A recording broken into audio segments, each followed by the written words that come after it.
안녕하세요. 백양중 3학년 여러분. 오리엔테이션 강의는 잘 들었나요? 선생님이 1강에서 내준 과제는 다 했죠? 2강에서는 OT 내용을 토대로 본격적으로 수업을 해볼 거예요. 여러분 2강 듣기 전에 도입 영상 잘 봤나요? 심리학자 같음에는 사랑의 황금 비율 5대1의 법칙이라는 것을 발견했어요. 금시 좋은 부부의 대화 내용을 분석해보니 긍정적인 언어와 부정적인 언어를 5대1의 비율로 사용하며 대화를 했대요. 불평이나 비난 같은 부정적인 말을 한 번 했을 경우에 칭찬이나 감사 같은 긍정적인 말로 5번 보상을 해야 한다는 거예요. 이러한 사랑의 황금 비율 5대1의 법칙은 긍정적 언어 사용을 통한 상호작용의 중요성을 아주 잘 보여주고 있어요. 좋은 관계를 위한 5대1의 비율은 부부관계뿐만 아니라 다른 가족관계에도 적용할 수 있어요. 가족과 긍정의 감정을 나누기 위해 우리는 무엇을 할 수 있을까 생각해보고 알아보는 것이 오늘의 수업 주제입니다. 오늘은 건강한 가족관계라는 대단원에서 가족 간의 의사소통과 갈등 관리, 그 중에서도 가족 간의 의사소통 단원에 대해 배워보도록 할게요. 교과서는 32페이지에서부터 35페이지까지의 내용입니다. 자, 다 같이 오늘의 배움 목표를 한번 읽어보도록 할게요. 첫 번째, 의사소통의 구성 요소를 알고 가족 간 의사소통의 중요성을 이해할 수 있다. 두 번째, 의사소통 방해 요인을 토대로 효과적인 의사소통 방법을 실천할 수 있다. 그래서 오늘은 의사소통이 무엇인지, 그리고 또 의사소통의 구성 요소에는 어떤 것들이 있는지, 가족 간의 의사소통이 왜 중요한지, 의사소통을 방해하는 요인들은 어떤 것들이 있는지, 효과적인 의사소통 방법에는 어떤 것들이 있는지 한번 살펴보도록 합시다. 그럼 의사소통은 무엇일까요? 의사소통이란 동일한 눈높이에서 말이나 글, 행동을 통해 서로의 생각이나 감정을 주고받는 상호작용을 의미해요. 그러면 의사소통의 구성 요소에는 어떤 것들이 있는지 살펴보겠습니다. 의사소통의 구성 요소는 송신자, 수신자, 정보, 전달 매체, 반응이 있어요. 먼저 정보를 보내는 사람을 송신자라고 하고 정보를 받는 사람을 수신자라고 해요. 여기서 정보란 보내는 사람이 정보를 받는 사람에게 전달하고자 하는 내용을 의미하고, 반응이라는 것은 정보를 받아들이고 이해한 것에 대해 정보를 보낸 사람에게 반응하는 것인데, 다른 말로 피드백이라고 얘기를 하기도 해요. 정보를 전달하고 또 반응하는 데에는 전달 매체라는 게 필요한데, 그 방법은 크게 언어적 방법과 비언어적 방법이 있어요. 이 내용에 대해서는 뒷 슬라이드에서 더 자세하게 얘기해 보도록 합시다. 의사소통을 할 때에는 보내는 사람, 즉 송신자는 전달하려는 내용을 정확하게 표현을 해야 되고, 받는 사람, 즉 수신자는 그 내용을 정확하게 전달받으려면 경청을 해야 해요. 의사소통은 인간관계를 가깝게 해주지만 잘못된 말은 상대방에게 상처를 주어 관계를 악화시키거나 단절시킬 수도 있다는 걸 명심하고 의사소통을 해야겠죠. 그렇다면 특별하게 가족 간 의사소통이 중요한 이유는 다음과 같습니다.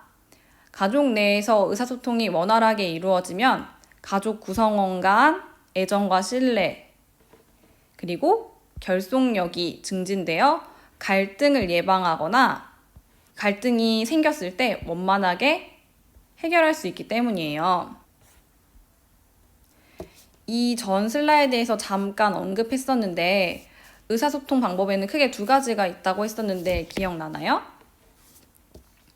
의사소통 방법은 크게 두 가지로 나눌 수가 있어요. 언어적 의사소통, 비언어적 의사소통 방법이에요. 언어적 의사소통은 말이나 문자로 정보를 표현하고 전달하는 것이고, 비언어적 의사소통은 말 그대로 언어가 아닌 말이나 문자가 아닌 다른 방법으로 의사를 표현하고 전달하는 의사소통 방법을 의미합니다. 그렇다면 언어적 의사소통과 비언어적 의사소통에는 어떤 방법들이 있을까요? 잠깐 20초 정도 생각해보는 시간을 가져볼게요.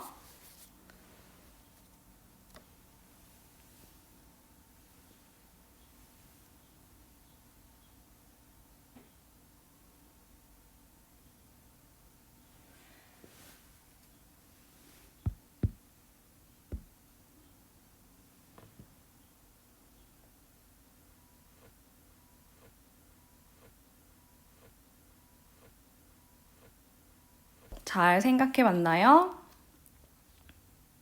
언어적 의사소통 방법에는 편지를 쓴다거나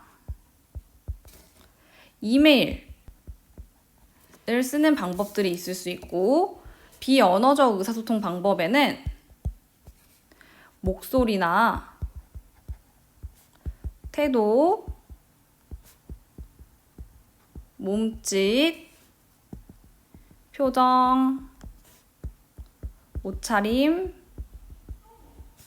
신체 접촉이 있을 수 있겠죠. 조금 구체적으로 예를 들면 얼굴을 찡그리는 표정을 짓는다면 나는 기분이 좋지 않아요 라는 것을 표현할 수 있고, 고개를 끄덕이는 몸짓을 한다면 나는 내 말에 동의해 라는 의사를 표현할 수 있는 거예요. 어때요? 여러분들 선생님이 사례를 든 것과 여러분들이 생각했던 내용들이 비슷한가요? 친밀한 관계일수록 비언어적 의사소통을 자유롭게 사용하고, 또 언어적 의사소통과 비언어적 의사소통을 함께 사용하면 정보를 더 효과적으로 전달할 수 있기도 해요. 그렇다면 의사소통을 방해하는 요인에는 어떤 것들이 있을까요? 선생님이 그림 4개를 준비했는데 의사소통을 방해하는 요인들을 나타내고 있는 것들이에요. 그러면 첫 번째 그림부터 한번 살펴볼게요. 엄마가 이번 주말에 영화 보러 갈까요? 라고 물었는데 아빠는 그러든지 하면서 건성으로 대답하고 있는 모습을 보이네요. 이것을 무관심이라고 해요. 듣는 사람이 말하는 사람에게 주의를 기울이지 않으면 상대방이 하는 말을 이해할 수도 없고 말하는 사람이 엄청 슬프겠죠. 다음으로 두 번째 그림을 살펴볼게요. 어머니가 넌 도대체 누굴 닮아서 공부를 못하는 거니? 라고 화를 내고 계시고, 혹시 내가 친딸이 아닌가 하고 슬퍼하고 있네요. 이러한 상황을 부주의라고 해요. 상대방의 감정이나 처지를 고려하지 않고 무심코 한 말이 상대방에게 상처를 줄 수 있다는 거예요.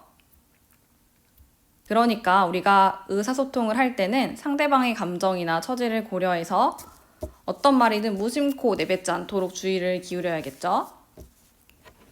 다음 세 번째 그림을 볼게요. 아빠로 추정되는 분이 이번 주 가족 모임에 또 빠질 거니? 라고 묻고 있는데 아들이 제가 지금 바쁘니 다음에 얘기해요 라고 말을 끊고 있어요. 이러한 상황, 이런 의사소통 방해 요인을 회피라고 합니다. 이렇게 듣고자 하는 내용만 받아들이고 그렇지 않은 내용을 무시하면 오해가 발생할 수 있어요. 마지막으로 네 번째 그림을 볼게요. 이건 여러분들이 많이 겪어봤을 것 같은 상황인데 정말 공부하러 도서관 가는 거니? 라고 엄마가 묻고 계시고 자녀는 엄마는 항상 속기만 했어요? 라고 불만을 표시하고 있네요. 이러한 의사소통 방해 요인을 불신이라고 해요. 상대를 믿지 못해 의심하는 말을 하게 되면 인간적인 신뢰가 무너져서 진정한 관계를 맺는데 방해가 될 수 있음을 주의해야 합니다. 이렇게 의사소통 방해 요인에는 무관심, 부주의, 회피, 불신이 있답니다. 그렇다면 우리는 어떻게 효과적으로 의사소통을 할 수 있을까요? 오늘의 핵심 내용이 이거예요. 효과적인 의사소통 방법에는 6가지가 있는데 이것도 그림을 보면서 확인해 보겠습니다. 첫 번째 그림부터 살펴볼게요. 친구끼리 대화하는 모습 같은데 어제 축구를 했는데 우리 팀이 졌다고 이야기하니까 친구가 너 연습 많이 했는데 속상했겠다 라고 잘 들어주고 있죠. 이것을 잘 듣기, 다른 말로 경청이라고 합니다. 그렇다면 경청의 방법에는 어떤 것들이 있을까요? 어떤 것이 잘 듣는 것일까요? 이것도 한 10초 정도만 생각해 볼게요.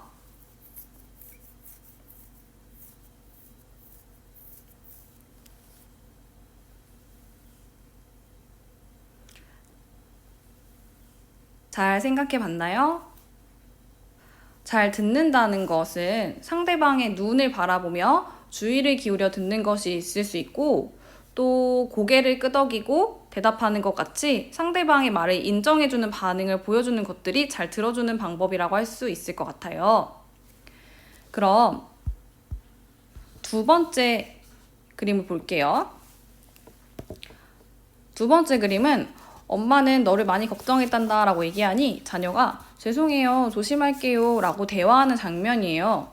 이것을 언어적 표현과 비언어적 표현의 일치라고 해요. 쉽게 말해서 말과 행동이 일치하는 거예요.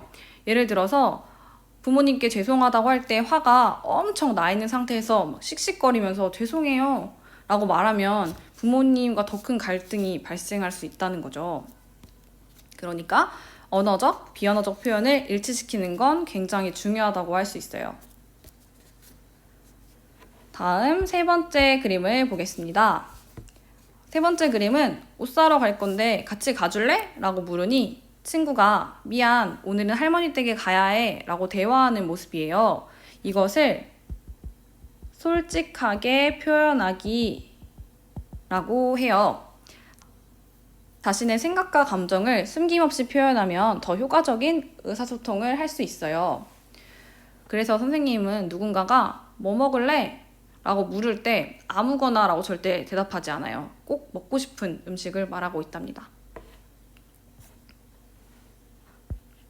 네 번째 그림은 봉사활동 때문에 걱정하고 있는 학생이 있는데 아버지께서 넌 잘할 거야, 힘내 라고 말씀해 주시는 그림이에요. 이러한 의사소통 방법을 격려와 칭찬하기라고 해요. 용기나 의욕이 생기도록 기분을 북돋워 주는 거예요.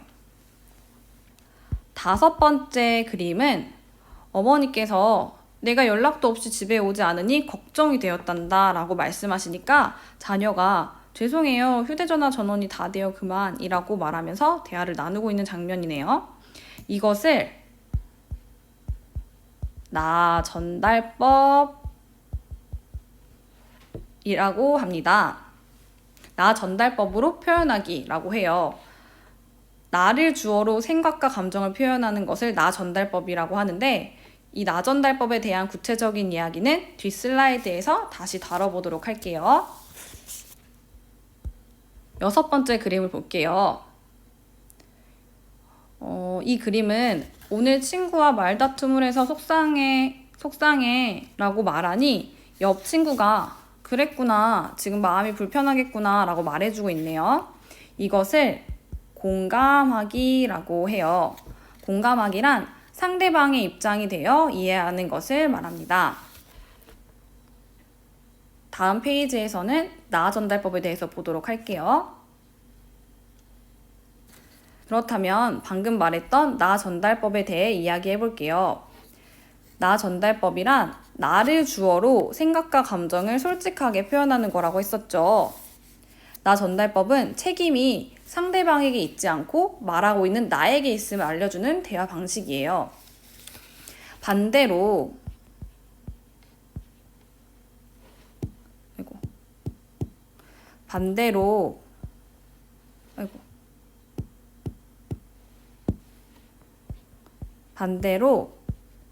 너 전달법 이라는 것도 있는데, 너 전달법은 상대방에게 책임을 전가하는, 상대방에게 책임을 묻는 대화 방식으로 불쾌한 감정이나 갈등이 있는 상태를 표현할 때 사용해요. 나 전달법은 사실, 감정, 영향, 바라는 점의 4단계로 이루어집니다. 먼저 사실 단계에서는 발생한 일이나 행동에 대한 사실을 비난하지 않고 있는 그대로 말하고, 두 번째, 감정 단계에서는 사실에 대한 나의 감정을 말하는 거예요. 그 다음 영향 단계에서는 사실이 나에게 미친 영향, 결과를 말하고, 마지막 바라는 점 단계에서는 나를 주어로 해서 상대방에게 바라는 바를 이야기합니다. 이렇게 나 전달법은 너를 주어로 하는 너 전달법과 다르게 상대방을 비난하거나 공격하는 방식이 아니기 때문에 상대방이 열린 마음으로 대화에 참여할 수 있게 한다는 장점이 있어요. 여러분, 지금까지 살펴봤던 효과적인 의사소통 방법 6가지 기억나나요? 자, 다시 한번 되새겨 볼게요. 먼저 첫 번째, 잘 듣기. 두 번째, 언어적 표현과 비언어적 표현 일치시키기. 세 번째, 솔직하게 표현하기. 네 번째, 격려와 칭찬하기. 다섯 번째, 나 전달법으로 표현하기. 마지막으로 공감하기가 있었어요. 그러면 오늘 배운 내용과 관련된 활동 과제를 해볼게요. 오늘의 활동 과제는요, 첫 번째, 언어적 의사소통과 비언어적 의사소통을 구분하는 것. 두 번째, 의사소통 방해 요인에는 어떤 것들이 있는지. 세 번째, 우리 가족이 가장 많이 사용하는 말이나 대화는 무엇인지. 네 번째, 효과적인 의사소통 방법에는 어떤 것들이 있는지. 다섯 번째, 효과적인 의사소통 방법 중 나 전달법은 무엇이며 어떻게 활용할 수 있을지에 대한 활동입니다. 활동은 영상 아래 구글 설문지 링크를 클릭해서 문제에 대한 답변을 성실하게 작성한 후에 제출하기를 누르면 됩니다. 대화는 언어적 의사표현 중 우리가 가장 많이 사용하는 의사소통 방법이에요.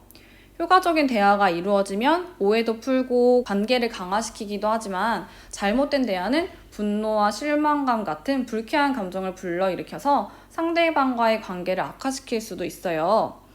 대화 습관은 후천적으로 길러지는 것이기 때문에 나의 대화 습관, 자신의 대화 습관을 살펴보고 연습을 통해 좋은 대화 습관을 가질 수 있도록 노력해야 해요.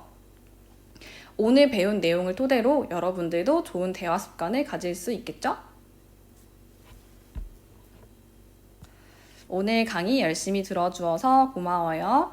건강하게 잘 지내고 있다가 다음 주 4월 28일 화요일 온라인 강의에서 다시 만나요. 안녕.